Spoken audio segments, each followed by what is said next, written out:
Ask Historian est un subreddit sur lequel n'importe qui peut poser une question en lien avec l'histoire, géré par des modérateurs, des étudiants, mais aussi et surtout des passionnés. C'est l'un des subreddits les plus actifs sur la plateforme avec 2 millions d'utilisateurs. Cependant, ce subreddit est victime de son succès, et souvent, beaucoup de questions pertinentes passent sous les radars. Dans cette série de vidéos, on va déterrer les interrogations oubliées des utilisateurs d'Ask Historian, parce que comme je le dis si bien, aucune question n'est une question bête.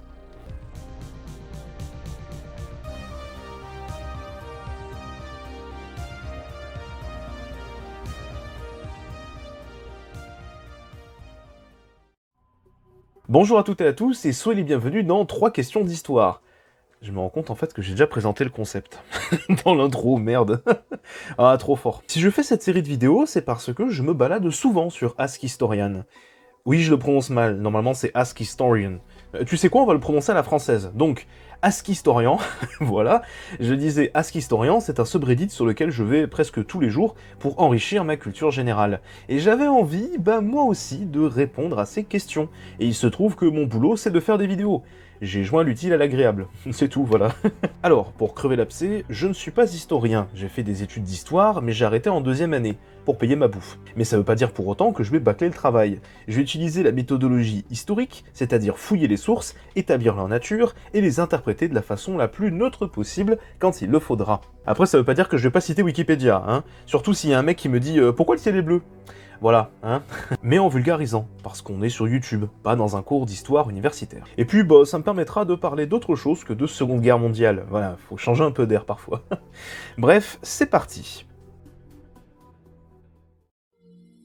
AD6185 nous demande à quel moment les pays ont-ils décidé d'adopter un drapeau et un hymne national. C'est quasiment la même réponse pour les deux, donc je vais d'abord répondre sur le drapeau et juste après, très rapidement, sur l'hymne. Les drapeaux et l'hymne sont un symbole qui représente une entité, ça peut être un régiment, une idéologie, ou dans notre cas, un pays.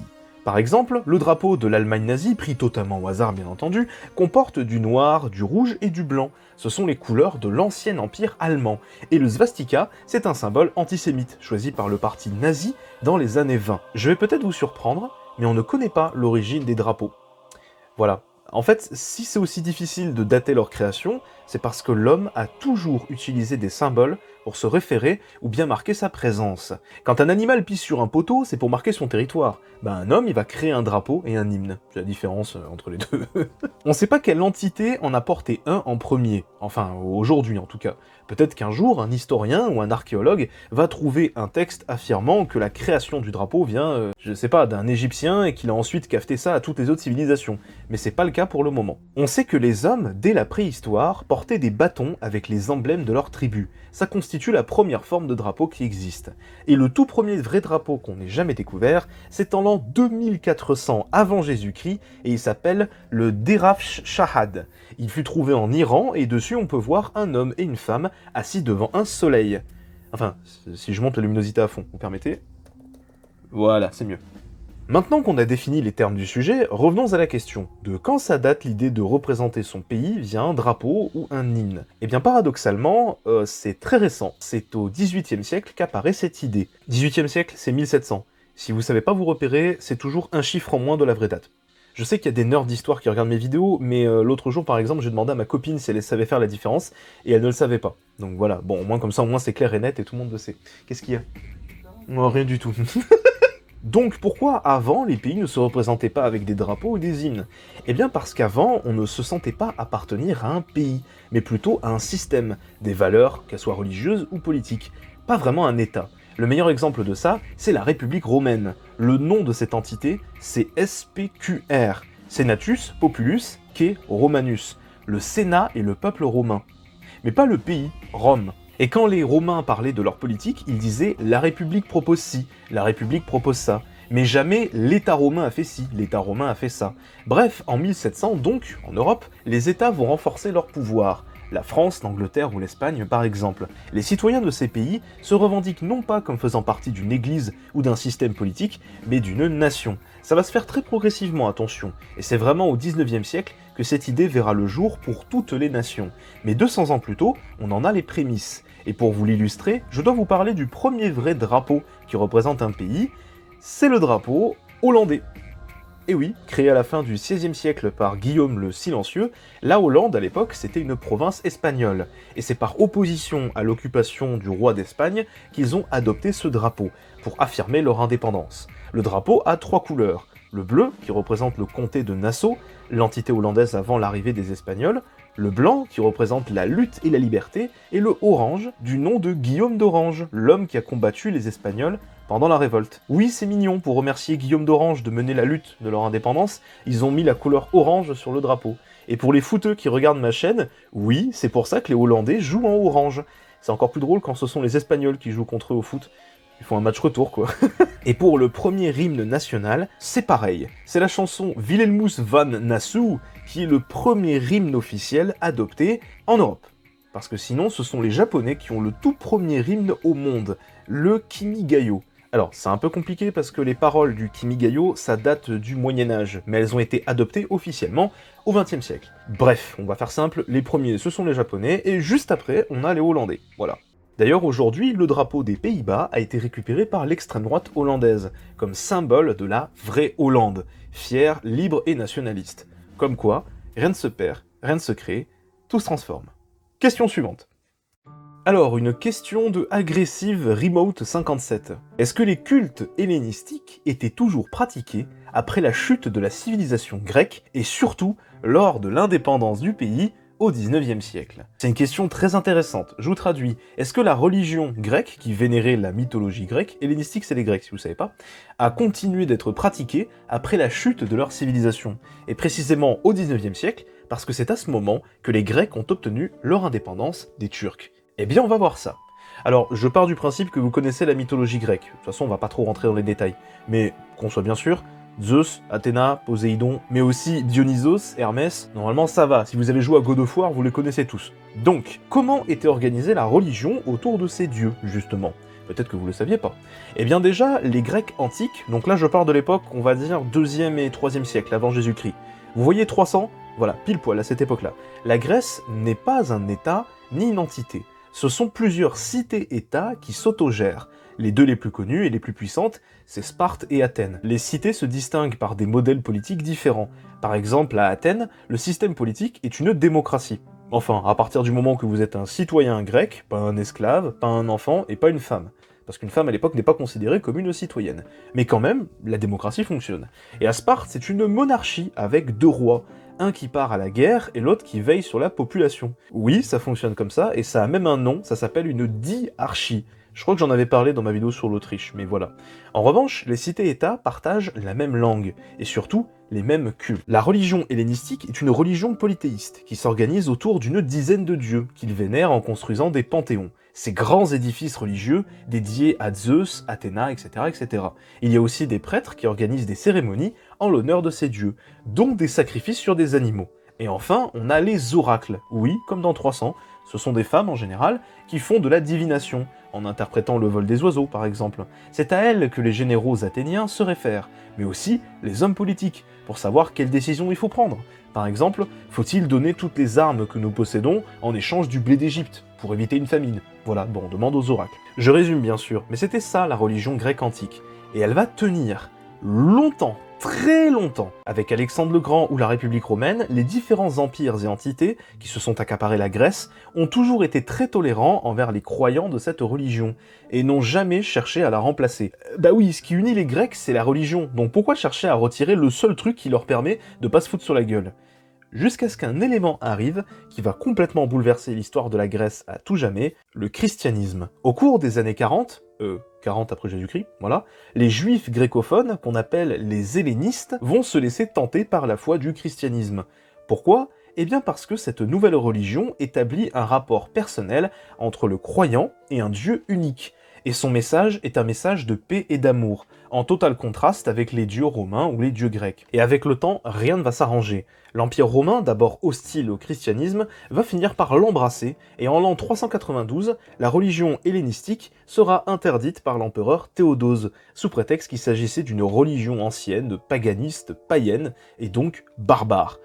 Oui, c'est ainsi que meurt la religion des 12 dieux. Les personnes croyant que Zeus et Athéna ont vraiment existé se sont tournées vers le christianisme, qui deviendra plus tard le christianisme orthodoxe. Un millénaire plus tard, littéralement 1100 ans pour être exact, Constantinople, l'ancienne cité grecque, devenue capitale de l'Empire romain, chute face aux Turcs musulmans. Elle était le dernier vestige de la civilisation gréco-romaine, et donc tout son héritage va se répandre aux quatre coins de l'Europe.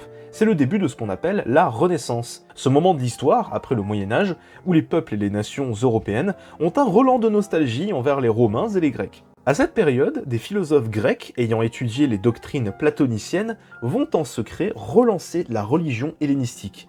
Mais ça n'aboutira pas sur un second souffle, elle va encore une fois s'éteindre. Au final, pour en revenir à la question, lorsqu'en 1820 les Grecs vivant sous le joug musulman se soulèvent et obtiennent leur indépendance, il n'y a presque plus aucun croyant à cette religion. Mis à part des penseurs par-ci par-là, comme John Fransham, un philosophe anglais, ce sont surtout des personnes très cultivées qui gardent ça pour eux, comme pratique secrète, pas des gens comme vous et moi qui pratiquent une religion avec ses rites et ses traditions. L'influence de la Grèce antique sur le monde est indéniable, par leur système politique, par leur culture, mais pas vraiment par leur religion. Sauf si on parle de God of War, bien sûr. La preuve, aujourd'hui, quand on parle de la religion hellénistique, on parle de la mythologie grecque, pas d'une croyance ou bien d'une religion. Jusqu'au XXIe siècle. Aujourd'hui, de par le rejet de certaines personnes des institutions religieuses, comme l'Église chrétienne, eh bien des mouvances néo-helléniques ont commencé à voir le jour, des croyants se revendiquant comme étant les descendants de leurs ancêtres antiques et pratiquent à nouveau la religion hellénistique. Alors concernant les rites et les croyances, ils ne sont pas tous d'accord entre eux, mais ils s'accordent sur le fait de croire en 12 dieux, de ces compagnies donc, en y incorporant des éléments de la philosophie grecque antique, comme par exemple le démonisme. C'est le fait d'être heureux et de pas se laisser emporter par la colère. Si cela vous intéresse, je vous partage dans la description un article Wikipédia sur le sujet. C'est en anglais par contre, donc n'hésitez pas à faire traduire la page par Google, mais vous verrez, c'est super intéressant. Pour l'anecdote, ces croyances néo-helléniques sont reconnues aujourd'hui comme étant une religion en Grèce. Officiellement, c'est passé. On a bien voyagé avec ces deux questions. J'espère que ce concept vous plaît beaucoup, n'hésitez pas à le dire en commentaire, car perso j'en suis au tournage là et je me régale. En attendant, pour vous faire plaisir, je vais répondre à une question un peu plus glauque sur la Deuxième Guerre mondiale.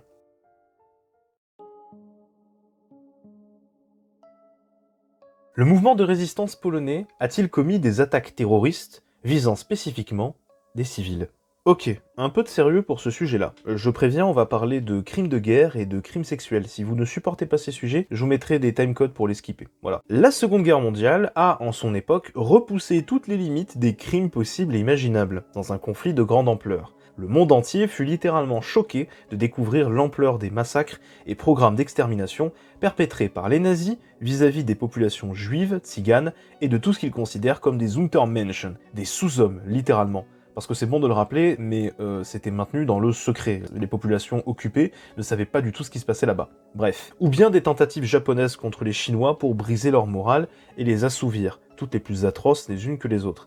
Néanmoins, c'est pas parce que les forces de l'Axe ont commis des crimes absolument immondes et d'une brutalité inédite dans l'histoire qu'il faut négliger ceux des Alliés. Ouais, ça va piquer. Les Américains, par exemple, ont ouvert des camps d'internement dans lesquels ils enfermaient leurs citoyens d'origine japonaise, dans des conditions déplorables. Les soldats soviétiques sont responsables du viol de plus de 2 millions de femmes et d'enfants allemands, allant de 12 à 60 ans. L'armée rouge est tout simplement l'armée qui a commis le plus de crimes sexuels durant toute la guerre, et peut-être même l'histoire, loin devant les Japonais qui, eux, en ont commis entre 80 000 et 100 000. Le ratio est pas du tout le même. Ne soyons pas hypocrites d'ailleurs, la France aussi a sa part de responsabilité dans ce genre de crime. Et je parle pas de la France de Vichy, mais de la France libre. Ainsi, lors de l'invasion de l'Italie, les troupes marocaines, aux ordres de la France libre, se sont livrées à des meurtres et des viols sur près de 12 000 femmes et enfants en Italie. Avant qu'on me dise dans les commentaires « Ouais, c'était des Marocains, des barbares, pas des Européens », alors déjà les Britanniques ont fait exactement la même chose, et surtout, l'Allemagne nazie, ensuite, elle a été envahie par les forces françaises libres. Donc des bons franchouillards, quoi. Ils se sont livrés à des viols collectifs et à la torture sur des femmes allemandes. Exactement comme les soviétiques, en juste 10 fois moins nombreux. Et pour finir, les Américains. On a répertorié qu'ils ont commis des agressions sexuelles quand ils étaient stationnés en Angleterre. Environ 14 000, en moins de 2 ans. Et aussi, et surtout, en France. Une fois débarqués, on a enregistré près de 3600 viols par des militaires américains. bien qu'il soit aujourd'hui très difficile d'établir un chiffre précis. Si ça vous intéresse, il y a une très bonne bande dessinée qui est sortie il n'y a pas très longtemps, qui s'appelle Police Militaire, et qui parle très précisément des viols commis et des meurtres commis par l'armée américaine en France, une fois que la France a été libérée par les Américains. Enfin, libérée. Comme quoi, même quand c'est pas le camp adverse, c'est la position de force qui fait réveiller les plus bas instincts des soldats. Si vous voulez perdre foi en l'humanité, je vous balance 2 articles wiki qui sont très bien sourcés dans la description. Mauvaise lecture, pardon. Donc cette introduction m'a permis de vous présenter le tableau. Oui, tous les camps sont responsables de crimes atroces. Donc, est-ce que la Pologne en a aussi commis ? Intéressant comme question. Intéressant car de toutes les nations de la guerre mondiale, c'est celle qui en a le plus chié. Oui, même devant l'Union soviétique. Tout simplement car elle fut éventrée par l'URSS et le Troisième Reich, qui ont tout fait pour éradiquer la Pologne de la carte, que ce soit culturellement ou socialement. La SS, c'est le gouvernement général de Pologne, l'administration que les nazis ont mis en place une fois qu'ils ont occupé le territoire, ont fait fermer les musées, les centres culturels, interdit les radios d'émettre en polac, et surtout, ont traqué 61 000 médecins et intellectuels, ainsi que des soldats de la Première Guerre mondiale, pouvant potentiellement être une menace pour les Allemands. Pour lutter contre cette occupation, le gouvernement polonais en exil à Londres va organiser un réseau de résistance, l'Armia Krajowa, l'armée de l'intérieur, avec 400 000 membres à son actif. C'est le plus grand réseau de résistance de toute l'Europe occupée, loin devant la résistance française. Donc, ça augmente la probabilité qu'ils commettent des crimes contre leur population. On sait par exemple que des membres de la résistance française, pendant la Libération, se sont livrés à des pillages de magasins, soi-disant pour la patrie, alors que c'était uniquement pour leurs pommes. Ainsi, avec le plus grand réseau de résistance en Europe, il y a forcément eu des exactions, n'est-ce pas ? Oui, et même des crimes contre l'humanité.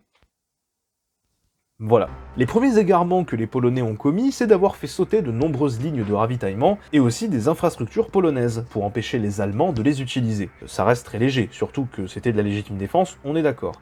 Et puis on arrive directement, sans aucune transition, au niveau supérieur. C'est le racisme très violent de l'armée de libération face aux minorités présentes en Pologne. Si vous avez vu ma vidéo sur la Pologne de l'entre-deux-guerres, vous savez que le pays était composé à au moins 30% de minorités, que ce soit des Lituaniens, des Biélorusses, des Ukrainiens ou des Juifs. Et le rapport qu'ils entretenaient avec eux, malheureusement, n'était pas toujours très joyeux.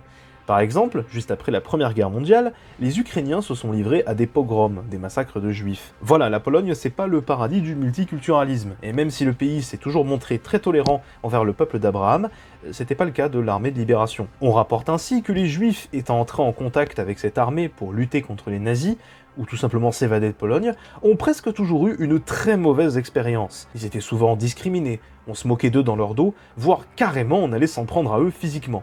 Et même si les Polonais n'ont jamais cherché à dénoncer les Juifs, ils sont pas fous quand même, les historiens ont estimé que si, étant juif, tu cherchais à contacter l'armée de libération, t'avais plus de chances de crever dans un camp et de te faire choper que de réussir à t'enfuir. Après, attention, c'est à nuancer, parce que certes, d'un côté, il y avait cet antisémitisme, mais de l'autre, l'armée de libération a été la première à enquêter sur les camps de concentration et d'extermination nazis.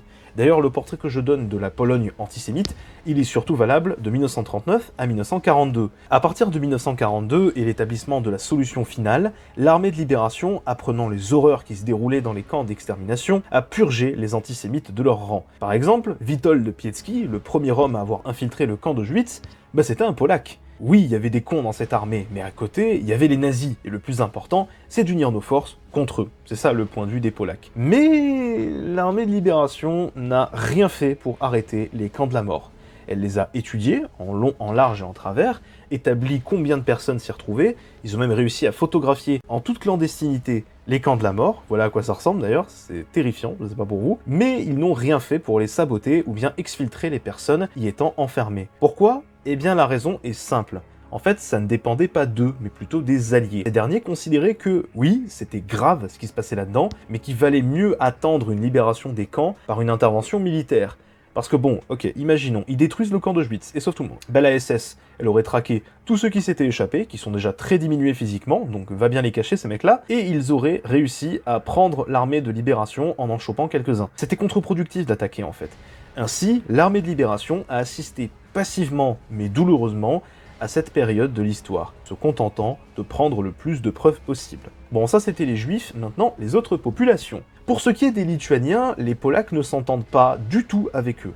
Pour vous dire, ils ne vont commencer à travailler ensemble qu'en 1944, lorsque l'Union soviétique réenvahit la Pologne. Et pourquoi les Lituaniens et les Polacques se détestent autant? Tout simplement parce que la Pologne a volé la capitale lituanienne, Vilnius. Et donc si les Lituaniens se battent pour la Pologne, ils se disent « Eh, vous allez pas nous rendre la capitale ?» Et les Polacques se disent, qu'en se battant avec les Lituaniens, ils vont leur dire « Eh, rendez-nous notre capitale !» Oui, c'est ridicule à ce point-là. Ensuite, on a les Ukrainiens. C'est le pire.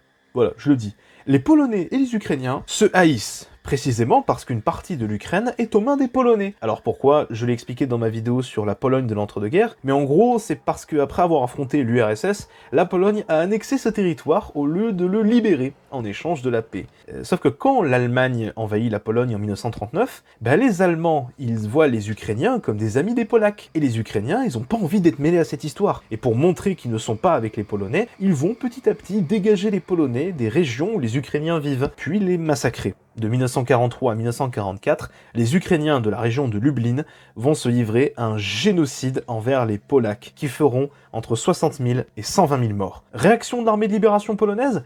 Massacrer des Ukrainiens et se livrer à des tueries de masse, comme à Saharin par exemple, au sud de la Pologne. Ces crimes peuvent être légitimement considérés comme un crime de guerre, et il a été orchestré par une des plus grandes armées de résistance de la Seconde Guerre mondiale. C'est ouf quand même. Malheureusement, les exactions entre ces deux peuples vont continuer. Les Ukrainiens continuent de massacrer en masse les Polacs, et ces derniers répliquent en tuant les membres de la résistance, et bien sûr la collaboration ukrainienne, faut pas exagérer. En 1945, à la toute fin de la Deuxième Guerre mondiale, les Polacs et les Ukrainiens voient un nouvel adversaire arriver, les Russes. Pourtant, ils continuent de se battre entre eux, et c'est dans ce contexte que va arriver le massacre le plus tragicomique de la Seconde Guerre mondiale. Le massacre de Paouzou-Kama. Alors attention, celui-là il est vraiment bizarre. Pour faire simple, les soviétiques vont capturer des membres de la résistance ukrainienne, les exécuter, et en fait ils vont se rendre compte au dernier moment que c'était pas des Ukrainiens, mais des Polonais. Les résistants ukrainiens ont donné de fausses informations au NKVD, le service de renseignement soviétique, en donnant un emplacement d'un soi-disant quartier général ukrainien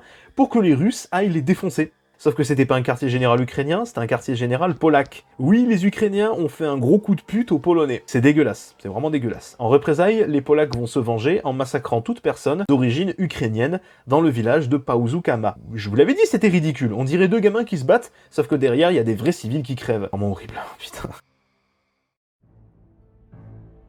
Néanmoins, je le précise ici, l'Ukraine a officiellement abandonné l'enquête visant à reconnaître ces crimes, parce qu'il considère que c'est du passé, et qu'il vaut mieux s'unir plutôt que de chercher la faute à qui a commencé à se foutre sur la gueule. Surtout que, aujourd'hui, les Ukrainiens et les Polonais, ils sont contre les Russes. Encore une fois, l'histoire se répète tout simplement. Et ça, c'est pas le boulot des politiciens, mais des historiens. L'armée de libération polonaise sera liquidée par l'Union soviétique en 1945, laissant derrière elle un héritage de vaillants soldats, mais contrasté. Pour conclure cette vidéo, j'aurais pu vous citer une phrase à la con du style « ce sont les vainqueurs qui écrivent l'histoire », mais elle est vraiment trop cliché. Donc à la place, je vous propose une citation d'un des héros de mon enfance, Solid Snake. Il n'y a pas de héros pendant une guerre. Les héros meurent ou finissent en tôle. C'est l'un ou l'autre. Bref, merci à vous d'avoir regardé cette petite vidéo jusqu'au bout. Je pensais pas que ça allait être aussi dense au final, mais bon, ça reste cool et ça me permet de pondre une vidéo bien chargée en infos et très diversifiée. J'espère que ce concept vous plaira, en tout cas moi je compte dès à présent reprendre ma grosse vidéo un peu scénarisée dont je vous parlais sur la chaîne depuis un mois je crois. La semaine prochaine sortira une vidéo un peu à part sur la chaîne, en gros c'est moi qui fais des recherches pour trouver un enregistrement, j'en dis pas plus, ça arrive très très vite. Bref, n'hésitez pas à liker, vous abonner, me laisser un petit pourboire sur Tipeee si le cœur vous en dit. Allez, ciao!